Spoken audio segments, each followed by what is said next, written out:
दिल्ली के मुख्यमंत्री अरविंद केजरीवाल को केंद्रीय जांच एजेंसी ईडी ने गिरफ्तार कर लिया है। 21 मार्च की शाम को ईडी की टीम 10वां समन लेकर उनके घर पहुंची थी। ईडी की टीम ने शराब घोटाले में पूछताछ के बाद केजरीवाल को गिरफ्तार कर लिया। केजरीवाल को पहले से ही इस मामले में अपनी गिरफ्तारी का डर सता रहा था।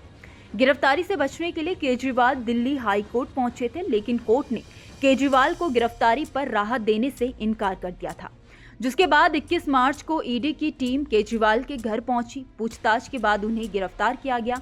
इस गिरफ्तारी के बाद दिल्ली का शराब घोटाला एक बार फिर से चर्चा में आ गया है। करीब 100 करोड़ रुपए का ये घोटाला है, जिसके चलते आम आदमी पार्टी के बड़े से बड़े नेता जेल में हैं। ऐसे में आइए जानते हैं कि क्या है ये पूरा घोटाला।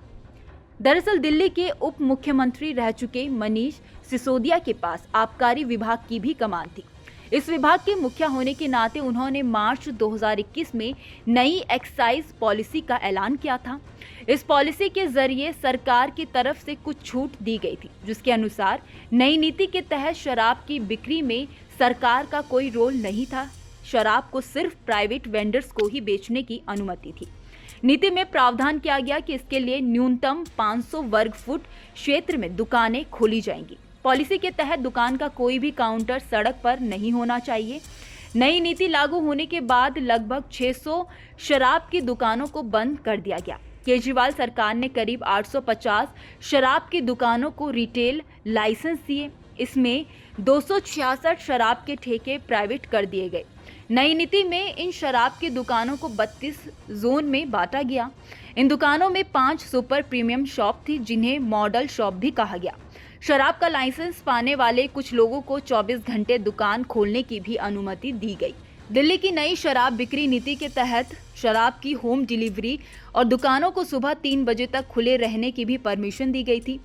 लाइसेंस धारियों को शराब पर असीमित छूट देने की इजाजत थी। इसी के साथ ही नवंबर 2021 में नई शराब नीति लागू कर दी गई। इन सभी प्रावधानों के साथ नई नीति को लाया गया और उम्मीद जताई गई कि इससे रेवेन्यू में करीब 1500-2000 करोड़ रुपए की बढ़ोतरी होगी। लेकिन दिल्ली सरकार के नोट से मिली जानकारी के मुताबिक सरकार को 2022 और 23 की पहली तिमाही में 1485 करोड़ रुपए का राजस्व मिला, जो बजट अनुमान से 37.51% कम था। दरअसल हुआ ये कि जब दिल्ली को नई नीति में 32 जोन में बांटा गया तो केवल 16 कंपनियों को ही डिस्ट्रीब्यूशन दिया गया। सरकार पर आरोप लगा कि इसकी वजह से कंपटीशन खत्म होने की संभावना बढ़ती जा रही है। इतना ही नहीं, नई शराब नीति में बड़ी कंपनियों की दुकानों पर तगड़ा डिस्काउंट मिलने की वजह से कई छोटे वेंडर्स को अपना लाइसेंस सरेंडर करना पड़ा। एक वार्ड में 3 ठेके खोलने के नियम की वजह से कई जगहों पर लोगों ने इसका विरोध किया था, जिसकी वजह से महंगी बोली लगाकर लाइसेंस लेने वालों को तगड़ा नुकसान हुआ। शराब का लाइसेंस पाने वाले कुछ लोगों को 24 घंटे दुकान खोलने की भी इजाजत दी गई। इसके बाद सरकार की इस नीति का जगह जगह विरोध देखा गया। आखिर में नतीजा ये हुआ कि अप्रैल 2022 के बाद हर महीने राजस्व में लगभग 194 करोड़ रुपए की कमी आई। इसके बाद सरकार ने नई शराब नीति वापस लेने का फैसला लिया। नीति को वापस लेने के बाद भी इसी बीच हुआ ये कि दिल्ली पुलिस की आर्थिक अपराध शाखा और दिल्ली के उपराज्यपाल वीके सक्सेना ने मामले में गड़बड़ी का अंदेशा जताया। अब यहां से इस मामले में सीबीआई की एंट्री हुई। जुलाई 2022 में दिल्ली के मुख्य सचिव की रिपोर्ट के आधार पर मनीष सिसोदिया पर नियमों को तोड़ने मरोड़ने और शराब के लाइसेंस धारियों को अनुचित लाभ प्रदान करने का आरोप लगाते हुए राज्यपाल ने सीबीआई जांच के आदेश दे दिए, जिसके बाद सीबीआई ने 19 अगस्त 2022 को मनीष सिसोदिया के घर छापेमारी की। बाद में 26 फरवरी 2023 को ईडी ने पूछताछ के बाद सिसोदिया को गिरफ्तार कर लिया।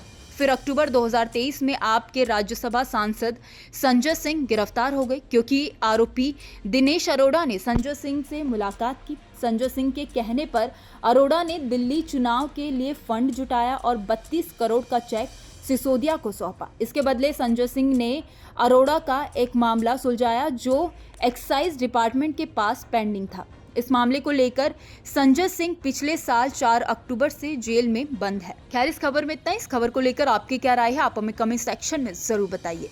वीडियो अगर पसंद आया हो तो वीडियो को लाइक और शेयर करना ना भूलें। बाकी देश और दुनिया की तमाम बड़ी अपडेट्स के लिए देखते रहिए न्यूज़ नेशन का डिजिटल प्लेटफॉर्म।